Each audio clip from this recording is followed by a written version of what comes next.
So women often find themselves constantly drawn to short end of the stick when it comes to dating. A large percentage, and to a lesser percentage, men struggle to find someone they like, maintain a healthy relationship with, and sustain that relationship over an extended period of time past the infatuation stage. And many find themselves constantly being disappointed, unsatisfied, and heartbroken. Well, what the hell is the issue? I'll tell you what the issue is. Many women suffer from what I call the Disney effect. And I know y'all don't know what the Disney effect means because it's a psychological construct I constructed myself. I coined this, the Disney effect. I'm going to explain to y'all what the Disney effect is and what it means and what it consists of. So let's get into it.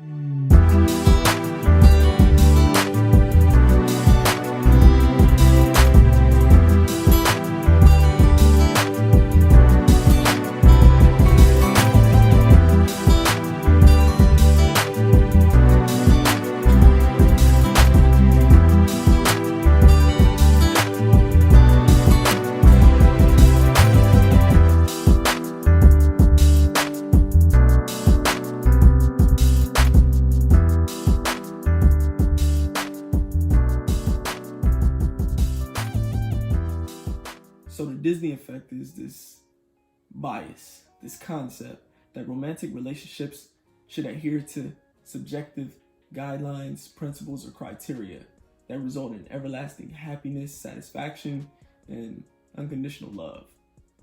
The constituents of the Disney effect are predicated on unrealistic expectations and principles. Beliefs that correspond include the idea of soulmates, or the one, happy wife, happy life, or the notion that women are the prize, and an unrealistic idea of unconditional love. The first constituent is the notion of soulmates, or the one. This belief that there's one true guy out there in the ether somewhere, and he's perfectly made for you, and that the energies of the universe will align, bring you both together, you'll effortlessly live happily ever after. You know, kind of like what horoscopes do with the whole compatibility thing. And this notion of the one incentivizes a lack of effort or vetting on a woman's behalf. You see, if a woman believes that there's a man out there and he'll just find her because they're destined to be together, they're soulmates, and their energies will just bring each other to each other, she's gonna sit on her ass and she isn't gonna do anything. She isn't gonna put in the necessary work that you have to invest in actual reality in order to get the relationship to actually work. I mean, the best chance of finding love is what the statement implies. Finding, consciously making an effort, looking, searching, dating, giving people chances. Not sitting around on your ass waiting it to come to you saying, oh, you know what? I'm just gonna chill because that guy's gonna find me. You know, I don't need this. I'm gonna just sit back and let him come to me. Eventually, he'll find me. I'm gonna be asleep one night and there's gonna be a knock on my door in the middle of the night and it's gonna be the guy of my dreams. Everything I ever dreamed of. He's so perfect. He just fell from heaven. He's heaven sent. So I'm gonna wait on that guy. Well, I'm here to tell you, ladies, there is no one true romantic partner anywhere who's just specifically made for you. Humans are extremely similar in their behavioral tendencies, and the possibilities are that there's a lot of guys that you'd be compatible with. There's a lot of guys you'd have chemistry with, some more than others, but there's not one pronounced specific guy who is just perfect all above the rest and that nobody else could compare to in terms of compatibility or chemistry. That's simply not reality. You ladies got to get that notion out of your mind. The next constituent is my favorite, the happy wife, happy life. This whole notion that women are the prize, the ones to be valued, loved, cherished, and appreciated, and that their emotional, spiritual, physical, and mental well-being are the only state of being that actually matters in a relationship. It's all about the women. It gives women this entitled, selfish, egotistical, inflated sense of importance. And that importance often results in negative behaviors, selfish attitudes regarding their desires and needs in romantic relationships. You'll hear women make statements like, I deserve the world. I know my worth. Girl, bye. I don't need a man. I'm what a man needs, okay? I just need a man who can handle me. If he really loved me, he should, he would. You hear those statements. You hear women selfishly exhibiting what they want, what they desire, and only what they want and what they desire. They don't take into consideration the fact that it's a two-way street. They don't take into consideration that men are also a prize. In fact, you could argue that men are more of the prize in actuality, because the type of men that women desire are a lot more scarce than the type of women that men desire. Just this overinflated, entitled sense of importance that it's all about me. He should make me happy. He should do everything that I want and need. He should be everything that I want and need. If there's things he doesn't like about me, he just got to deal with it. If there's things I don't like about him, he need to change, or there's going to be no us. Completely unrealistic, one-sided perspective of the reality of how relationships work and how they are. Yeah, ladies, you could be the prize, but your value is no more than the guy that you're with. And a lot of you have to learn that. The third constituent is unconditional love. The beliefs that relationships can and will endure and overcome whatever obstacles and adversity they face, while the areas of vitality remain intact. Areas such as loyalty, respect, honesty, trust, communication, and of course, love. See, to believe that you can do whatever you want, whenever you want, and that someone is just going to continue to love you despite what you've done.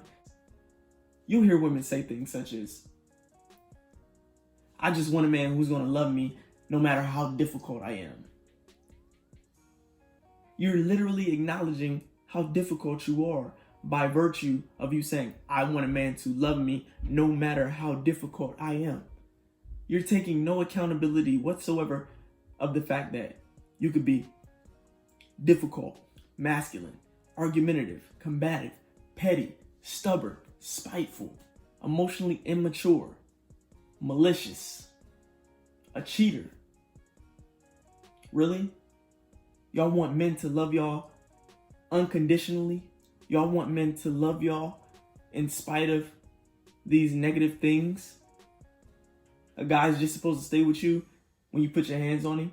A guy is just supposed to stay with you if you're a manipulator, if you're a cheater, if you're constantly verbally and emotionally abusing him?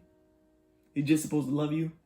He's just supposed to maintain the same level of respect, the same level of love, the same level of trust, the same level of loyalty, the same level of honesty? He's supposed to maintain the same level of love for you, despite the fact that you know you're difficult and you're not making it any easier on him. You're just going to continue to be difficult while continuing to expect him to love you unconditionally and through the obstacles and adversity that you create. It's not realistic, ladies. Relationships are already difficult enough as it is. And I hypothesize that humans aren't naturally made to be in relationships, despite of the fact that our brains produce hormones like oxytocin and vasopressin in order to create pair bonding. I still say we aren't meant to be in relationships. If we were meant to be in relationships, relationship satisfaction and longevity would be reported at a higher rate than it is currently. Marriage rates would be exceptionally higher and divorce rates would be exceptionally lower. Relationships would last longer than the duration that they currently last according to the data. Relationships are already difficult enough.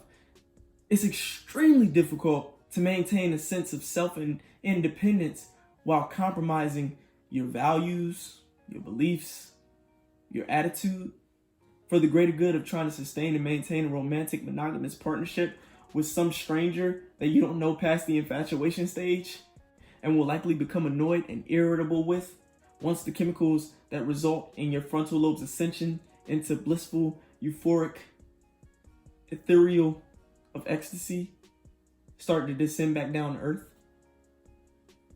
Unrealistic expectations are the root of relationship difficulties and relationship failures. And that's predicated on the fact that men and women simply don't understand one another. So if we can improve the understanding we have for the opposite sex, psychologically, our behaviors, covert and overt, from an objective perspective, can improve our dating experiences. It's imperative to understand that Human beings are flawed. Relationships are work. They're constant work. They're constant effort. Relationships require a certain degree of challenge and oppositional interaction as well as positive interactions. It's imperative to understand that men and women have different value systems. We love differently, perceive differently, communicate differently, express differently, behave differently, essentially. And both genders' needs and desires should be aimed to be met, not just one. Life is not a Disney movie. Relationship failures and difficulties are predicated on unrealistic expectations. Happily ever after is not reality. It rarely happens. Most relationships fail. The Disney effect plagues so many relationships and dating situations. So if we wish to optimize our dating experiences, we need to understand the psychology of men and women better. We need to understand that our best chance at making a relationship work is maintaining a sense of objectivity and logicality, as well as emotional stability and some moralistic perspective. That's ultimately how we're going to end up in a place of satisfaction and longevity in romantic relationships.